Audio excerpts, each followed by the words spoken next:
আসসালামু আলাইকুম। Electric infrared চুলায় কিভাবে ব্যবহার করতে হয় এবং সারাদিনের রান্নাবান্নাগুলো কিভাবে আমি কমপ্লিট করি এবং কত টাকা মাসে বিদ্যুৎ বিল দেই এবং এই চুলাটা কতদিন ভালো থাকে সে সব কিছু নিয়েই কিন্তু আজকের ভিডিওটা। এছাড়াও রাইস কুকারে কিভাবে অল্প সময়ের মধ্যে আপনি ভাত রান্না করতে পারবেন বিদ্যুৎ বিল সাশ্রয় করে এবং ভাতটা খুবই ঝরঝরা থাকবে সেই টিপসটাও আজকে আমি এই ভিডিওতে শেয়ার করব। তো প্রথমেই বলি ইলেকট্রিক চুলায় বিদ্যুৎ বিল কীভাবে কম আনবেন। তো ইলেকট্রিক চুলায় যখন রান্নাবান্না শুরু করবেন তখন অবশ্যই এরকম করে সব কিছু কেটে ধুয়ে পরিষ্কার করে একদম গুছিয়ে নেবেন, যাতে করে একটার পর একটা পাতিল রেখে তারপর রান্নাবান্না করে নিতে পারেন। তো আমি এখানে কিন্তু চাল ধুয়ে ভিজিয়ে রাখছি। রাইস কুকারে যখন আমরা ভাত রান্না করি সেক্ষেত্রে যদি ভাতটা একদম ঝরঝরা আর লম্বা লম্বা করতে চান এবং অনেকক্ষণ সময় ভালো রাখতে চান সেক্ষেত্রে কিন্তু অবশ্যই চালটাকে ধুয়ে 30 মিনিট ভিজিয়ে রাখবেন। এতে করে কিন্তু ভাতটা খুব ঝরঝরা হয় এবং দ্রুত রান্না হয়। চাল ভিজিয়ে রেখে রান্না করলে পানির পরিমাপটাও কিন্তু কম দিতে হয়, সেক্ষেত্রে কিন্তু দ্রুত রাইস কুকারে ভাতটা রান্না হয়ে যায়। এখন আসি ইলেকট্রিক ইনফ্রারেড চুলায় সারাদিনের রান্নাগুলো আমি কীভাবে করে থাকি। আমি যেহেতু 2 বেলা রান্না করি, সকালে নাস্তা তৈরি করি আর দুপুরে রান্নাবান্না করি। এছাড়া বাচ্চাদের টিফিন, চা এগুলো কিন্তু করেই থাকি। মানে সারাদিনে আমার 5 থেকে 6 বার এই চুলাটা অন করা হয়। সেক্ষেত্রে আমার কোনোই সমস্যা হয় না, অনায়াসে কিন্তু আমি এই চুলার রান্নাবান্নাগুলো সেরে নিতে পারি। তো ইলেকট্রিক চুলায় বিদ্যুৎ বিল কমানোর জন্য যেমন সব কিছু কেটে ধুয়ে পরিষ্কার করে নেবেন এই কারণে, যাতে এই যে একটা পাত্র বসাবেন, একটা রান্না নামিয়ে সাথে সাথে আরেকটা পাত্র বসায় দিবেন আরেকটা রান্নার জন্য। অনর্থক চুলাটাকে অন করে রেখে আরেকটা জোগাড়পাতি করতে যাবেন না, এতে করে কিন্তু চুলার হিটটা হতেই থাকে এবং আপনার বিদ্যুৎ বিল উঠতেই থাকে।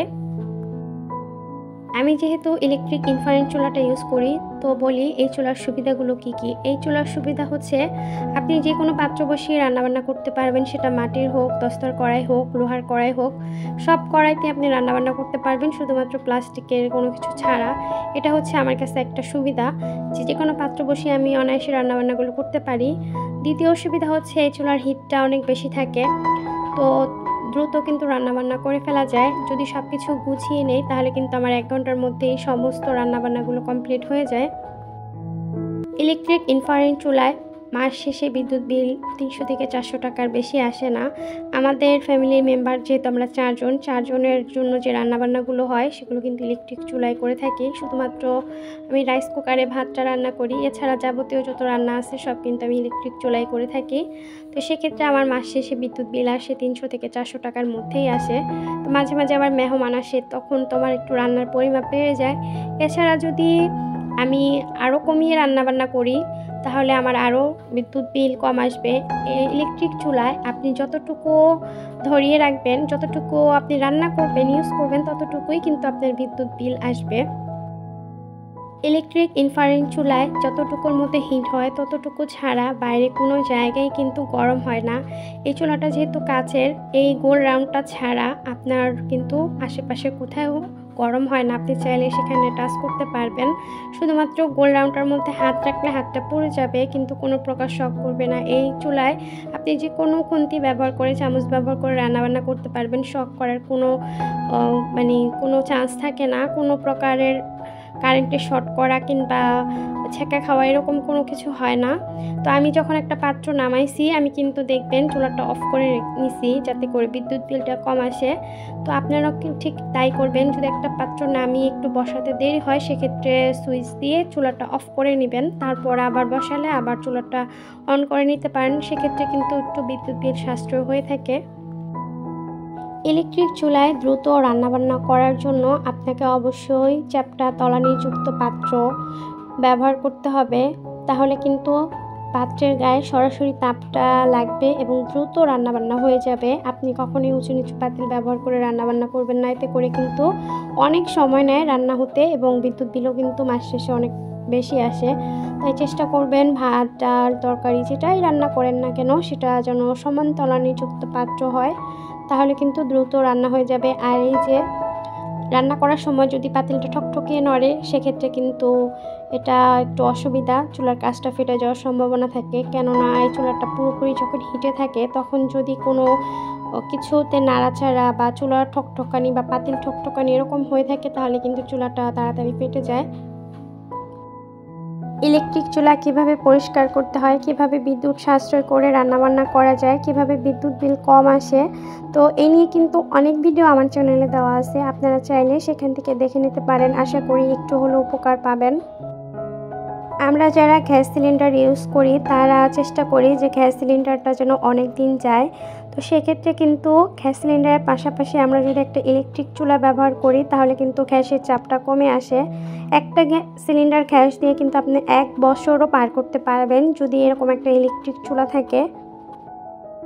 এছাড়াও যাদের বাসায় লাইনের গ্যাস আছে, মাঝে মাঝে যখন গ্যাস থাকে না, সেক্ষেত্রেও কিন্তু একটা সিলিন্ডার গ্যাস না কিনে একটা ইলেকট্রিক চুলা কিনে রাখা ভালো। এতে করে যখনই গ্যাস থাকবে না আপনি নামিয়ে এটাতে রান্না করবেন, আবার যখন গ্যাস চলে আসবে তখন এটাকে পরিষ্কার করে আবার রেখে দেবেন। এতে করে কিন্তু আপনার বাসায় কোনো এক্সট্রা সিলিন্ডার গ্যাস রাখা লাগে না। অনেক সময় কিন্তু বাচ্চা থাকলে একটা সিলিন্ডার গ্যাস রাখাও কিন্তু অনেকটা রিস্কের হয়ে যায়। তো একটা ইলেকট্রিক চুলা থাকলে কিন্তু এই টেনশনটা করা লাগে না।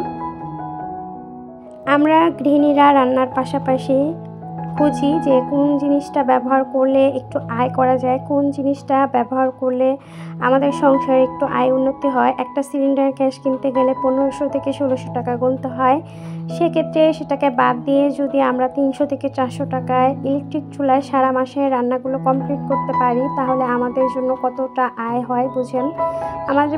আমার বাসায় কোনো সিলিন্ডার গ্যাস নাই, লাইনের গ্যাস নাই। আমি পুরোপুরিভাবে ইলেকট্রিক চুলা এবং রাইস কুকারের ওপর নির্ভরশীল। আমি রাইস কুকার এবং ইলেকট্রিক চুলাতেই সমস্ত রান্নাবান্নাগুলো করে থাকি। ইলেকট্রিক চুলায় রান্নাবান্না করতে আমার কোনো অসুবিধা হয় না। মেহমান আসলেও দেখা যাচ্ছে আমি অনায়াসে এই চুলায় ভারী রান্নাগুলো করে ফেলতে পারি। এই চুলায় আপনি সর্বোচ্চ 4-5 কেজি ওজনের রান্নাবান্নাগুলো করতে পারবেন। রান্নার জন্য মাস শেষে আমার এখন কোনো এক্সট্রা টাকা রেখে দিতে হয় না। আগে আমার সিলিন্ডার গ্যাসের জন্য মাস শেষ হতে না হতে এক্সট্রা টাকা রেখে দিতে হতো যে কখন গ্যাস শেষ হয়ে যায় আর কখন আমি আবার গ্যাস ভরে তারপর রান্নাবান্না করব। তো এখন কিন্তু আমার সেই টেনশনটা হয় না। মাস শেষে যখন বিদ্যুৎ বিল দিই সেই সাথে কিছু টাকা আমি দিয়ে তারপর আমার প্রতিদিনের যে রান্নার খরচটা সেটা কিন্তু হয়ে যায়। আমার এক্সট্রাভাবে কোনো টাকাই রাখা লাগে না। এমনকি এই টেনশনটাও করতে হয় না যে কোনো মুহূর্তে গ্যাস শেষ হয়ে যাবে, আমার আবার গ্যাস বন্দি এনে তারপর আবার রান্না করতে হবে। তো এখানে আমি বলে দিয়েছি যে পারফেক্টভাবে ভাত কীভাবে রান্না করবেন। আপনি চাল ধুয়ে 30 মিনিট অবশ্যই ভিজিয়ে রাখবেন এবং যখন এই চালটা একটু খানি ভেজা ভেজা অবস্থা চলে আসবে, যে অল্প পানি আসবে, সেক্ষেত্রে কিন্তু আপনি রাইস কুকারটা অফ করে ঢাকনা দিয়ে ঢেকে দেবেন। রাইস কুকারে যে গরম ভাবটা থাকে সেটাতে কিন্তু পুরোপুরিভাবে ভাতটা হয়ে যায় এবং ভাতটা খুবই ঝরঝরা হয়, এতে কিন্তু ভাত লেগে যায় না। আর অবশ্যই ভাতটাকে নেড়ে দেবেন। তো আজকের ভিডিওটা আমি এখানে শেষ করছি। সবাই ভালো থাকবেন, সুস্থ থাকবেন। দেখা হবে নতুন আরেকটি ভিডিওতে। আল্লাহ হাফেজ।